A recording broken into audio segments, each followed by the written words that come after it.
আমাদের এখানে বিফ চাপ আছে, চিকেন চাপ আছে, মগজ ফ্রাই আছে, বডি কাবাব, খিরি কাবাব, গুর্দা কাবাব, গিলা কলিজা।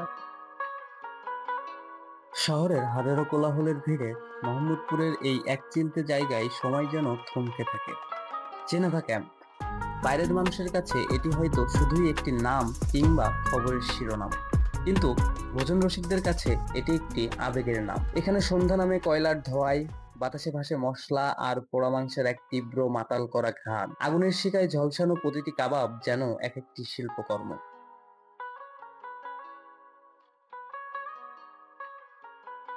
বিভিন্ন ধরনের মশলা আছে, এখানে পাকিস্তানি মশলা আছে, ইন্ডিয়ান মশলা আছে।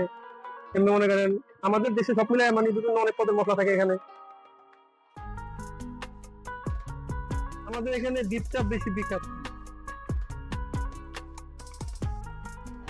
পাকিস্তানি আমল থেকে এখানে চলে এখানে আসছে, চাপটাই জোর হয়ে গেছে বিখ্যাত। তারপর হচ্ছে আমি ছোটবেলায় এখানে পড়াশোনা করতাম। সেই সময় তো ছোটবেলা আমার অনেক আশা হতো।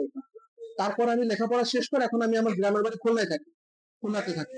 তো অনেকদিন মনে হলো যে একটু যাওয়া দরকার, সেই হিসেবে আসি। এছাড়া কিছু না। এখানকার কোন আইটেমটা আপনার সবচেয়ে ভালো লাগে? চাপ আর লুচি, বেসিক্যালি এটা হলো মেইন। তারপর অন্যান্য যে আইটেম গুলো আছে সবই ভালো, মগজ ফ্রাই, বটি কাবাব, গুর্দা, নিহারি সবই ভালো। তো বেসিক্যালি এদের মানে মেইন হলো আপনার চাপ আর এই লুচি। আর সেই কাবাবের সঙ্গী হতে কড়াইয়ের টকবগে তেলে জন্ম নেয় সোনালী লুচি। প্রায় 10-12 বছরের যে শুরুতেই এখানে।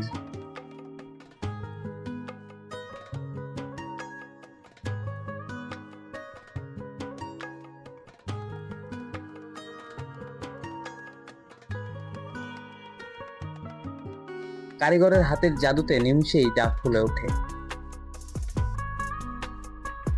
গরম লুচির সাথে ঝাল গরুর চাপ, এটা শুধু খাওয়া নয়, এ যেন আত্মার তৃপ্তি। 7টার পর থেকে আমাদের এখানে কাস্টমার বেশি।